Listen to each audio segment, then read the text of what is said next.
The first thing Cole Dawson noticed was that she didn't ask permission to step onto his land.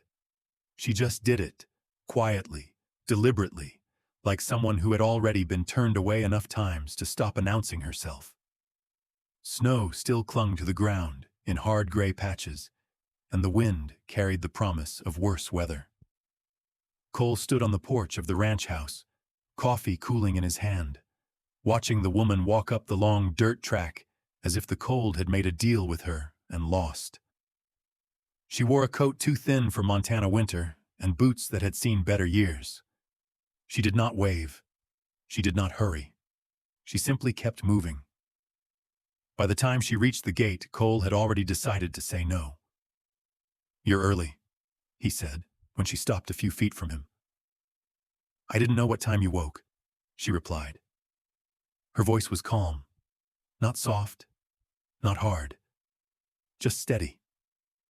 He studied her the way ranchers study weather, looking for signs of trouble. Her face was pale from the cold, her hair pulled back tight. No jewelry, no wagon waiting behind her, no story offered. "What do you want?" he asked. "Work," she said. "I can do it." Cole let out a short breath.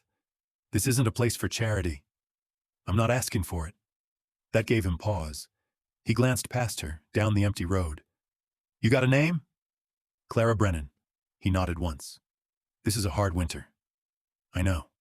You won't last." She met his eyes then. "I already have." Something in that answer unsettled him. Not defiance, not pride, but certainty. The kind that comes from having nothing left to protect. He turned away before he could change his mind. "Bunkhouse is around back. You eat what you earn. If you're gone by morning, I won't stop you." She didn't thank him. She just followed. The work began immediately. Cole handed her a shovel and pointed toward the frozen troughs. He expected complaint. He got silence. Clara worked with her head down, breath puffing white in the air, hands red and raw within the hour. She slipped once on the ice, caught herself, and kept going. When the sun climbed higher, she was still moving. By afternoon, her shoulders sagged, but she didn't ask to stop. She fed the chickens, hauled water, stacked wood. Cole watched from a distance, pretending he wasn't measuring her. He told himself it didn't matter. People passed through all the time. They always did. At supper, she ate what was set in front of her without comment. The bunkhouse was cold, the mattress thin, but she slept like someone used to worse. Night fell early, heavy and quiet. Cole was halfway through locking the barn when he heard it. A low sound, carried on the wind. Then another. Wolves. They were closer than usual. Hunger did that. He reached for his coat when he saw Clara already in the yard, frozen mid-step, listening. Their eyes met across the snow. "Go inside," he said sharply. She didn't argue. She grabbed the lantern instead. The howls came again, nearer now, circling the edge of the property. The horses shifted in the corral, uneasy. Cole moved fast, shouting, making himself big. The wolves stayed just beyond the light, shadows with eyes. Then one of the gates banged loose in the wind. Before Cole could reach it, Clara was there. She slammed it shut and braced her weight against the wood, jaw set, lantern swinging wildly in her grip. Fear flickered across her face, but she didn't run. "Get back!" he barked. "I've got it," she said, breathless but steady. The wolves lingered, testing the dark, then finally slipped away into the trees. When it was over, the yard felt louder for its silence. Clara leaned against the fence, chest heaving, knuckles white. Cole stood a few feet away, heart still pounding. "You could have been hurt," he said. "So could you." She straightened slowly, meeting his gaze again. There was no triumph there, just exhaustion and resolve. That night, as the wind picked up and snow began to fall, Cole lay awake listening to the sounds of the ranch. He told himself she'd be gone by morning. They always were. But when dawn came, Clara Brennan was still there. Boots on, hands wrapped, waiting for work. like she had nowhere else in the world to be.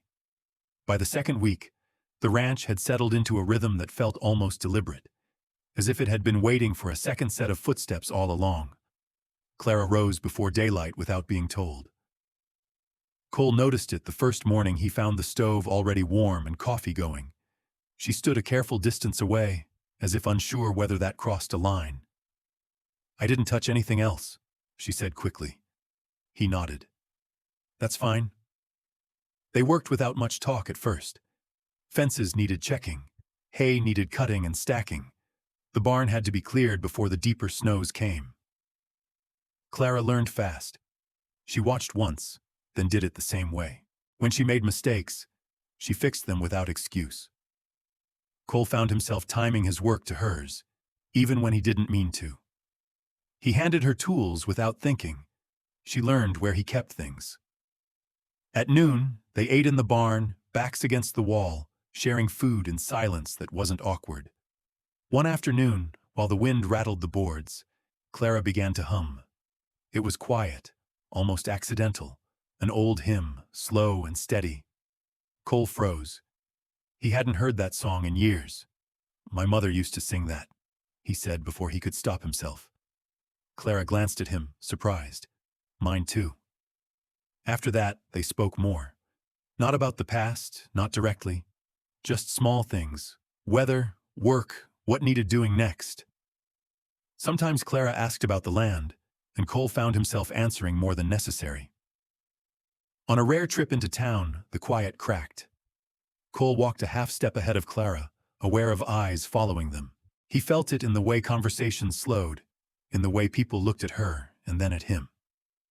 Martha Doyle was the first to speak. "Well," she said, smiling too wide, "I see you've got company, Cole." "Worker," he replied.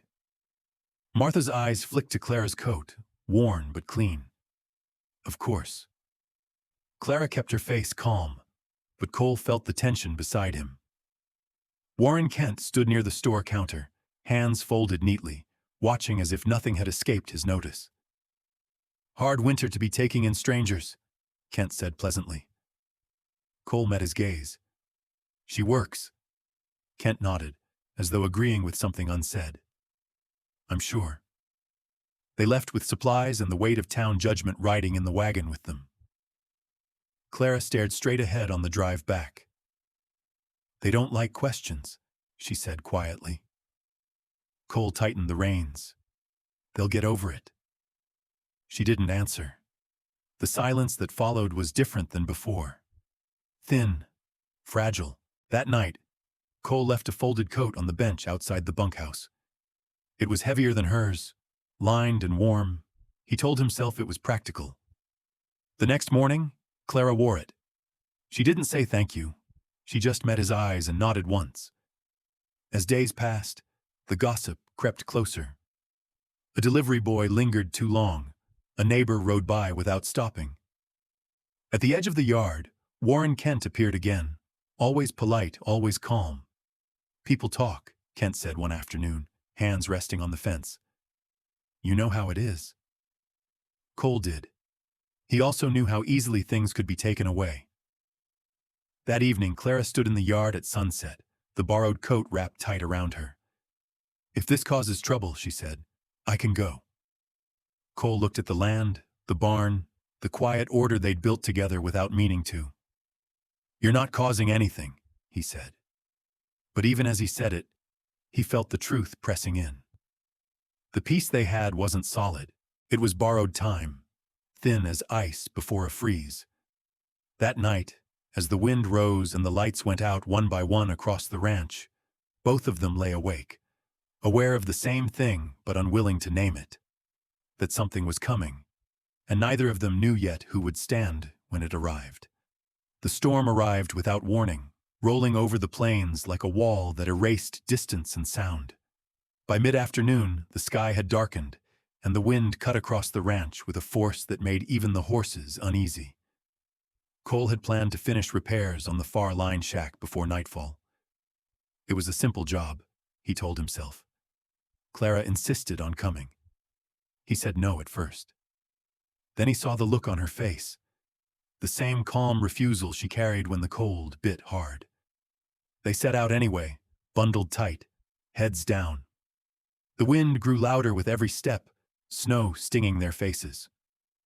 Halfway there, the trail vanished under drifts. Cole slowed, checking his bearings, a knot forming in his chest. "We should turn back," he said. Clara scanned the white blur around them. "If we do, we won't find the trail again." They pushed on. By the time they reached the line shack, the storm had closed in fully. The door was half buried, the latch stiff with ice. Inside, the space was small but dry. Cole barred the door as best he could. The wind howled like something alive, rattling the walls. They sat on opposite sides of the room, breathing hard. The silence felt heavy, different than before. "You didn't have to come," Cole said. Clara pulled her gloves off, hands shaking from the cold. "Neither did you." Hours passed slowly. The stove sputtered but held. Outside, the storm showed no sign of easing. Somewhere between dusk and night, the quiet broke. "I had a family once," Cole said suddenly, staring into the fire. He hadn't planned to speak. The words came anyway. "A wife, a little boy." Clara didn't interrupt. "They died years ago," he continued. "Sickness took them both in the same winter." The room seemed smaller after that. Clara swallowed. "I had a daughter." Cole looked at her. "She didn't make it past her first year," Clara said. Her voice stayed level, but her hands clenched in her lap. "After that, there wasn't much reason to stay where I was." The storm battered the shack, louder now. The fire cracked. "I don't talk about it," she added. "People think grief has rules." Cole nodded. He knew that kind of silence. The emotional shift came without warning. The wind tore part of the roof loose with a sharp crack. Snow spilled inside. The stove faltered, then died. "We can't stay," Cole said. "The horses, if the fence went down." "I'll go with you," Clara said at once. He hesitated. The safer choice was to wait. The right choice didn't feel safe at all. They stepped back into the storm together. Visibility was nearly gone. The wind pushed them sideways, cold seeping through layers. Cole tied a rope between them, anchoring one end to his belt, the other to Clara's wrist. "If you fall," he began. "I won't," she said. They moved slowly, counting steps, calling out to each other to stay oriented. The cold gnawed at Cole's thoughts, bringing memories he tried to keep buried. He focused on Clara's presence behind him, the tug of the rope reminding him he wasn't alone. At the creek crossing, Clara slipped. Cole felt the rope jerk hard. He turned, heart hammering, and found her clinging to a buried post, boots sliding. "Let go of the pack," he shouted. "It's supplies," she yelled back. "Let it go." She hesitated. Then she dropped it. Cole hauled her upright, arms shaking with effort. They stood pressed together for a moment, breath mingling in the cold air, neither speaking. They made it back to the ranch just before night fully closed in. Inside the house, they stripped off frozen layers, hands numb. Cole lit the fire with shaking fingers. When warmth finally crept back, exhaustion hit them both at once. They sat on opposite sides of the room, the space between them heavy but unbroken. "Thank you," Cole said quietly. Clara nodded. "You didn't leave me." He looked at her then, really looked. Not as a worker, not as a problem, as someone who had stood with him when it mattered. Outside, the storm raged on. Inside, something had shifted, something neither of them could undo, even if they tried. By the time the snow eased and the roads opened again, the town wasted no time stepping back onto Cole Dawson's land. It started quietly. A visit from Warren Kent on a clear morning, his coat clean, his hat in hand. He leaned against the fence like a man with nowhere else to be. "Hard season," Kent said pleasantly. "People notice who we keep close when times get lean." Cole didn't invite him in. "She's a worker," he said again, though the words felt thinner now. Kent smiled. Of course she is. Folks just wonder why a man like you would invite talk. That word, talk, hung in the air long after Kent rode away. The pressure grew from there. Feed deliveries arrived late. A note from the bank asked questions it never had before. In town, faces turned away. Martha Doyle stopped greeting Clara altogether. Even the quiet seemed watchful. Jasper, who helped now and then with repairs, was the only one who said anything straight. They're squeezing you, Jasper said one evening in the kitchen, eyes on the floor. Kent especially. Cole said nothing. You don't owe them, Jasper added, but they'll make you think you do. That night, Kent returned. This time he didn't bother with the fence. He stood in the yard, voice low, polite as ever. You've built a good name here, Kent said. Shame to lose it. Cole felt the trap close. Say what you mean. Kent nodded, as if respecting him more for it. The town won't accept a woman without a story, and they won't accept a man who ignores that. And if I don't? Cole asked. Kent's smile didn't change. Things get difficult.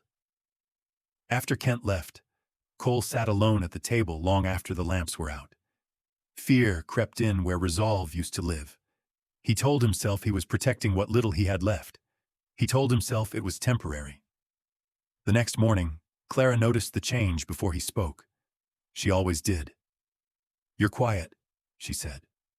Cole stared at the floor. I need to ask you something. She waited.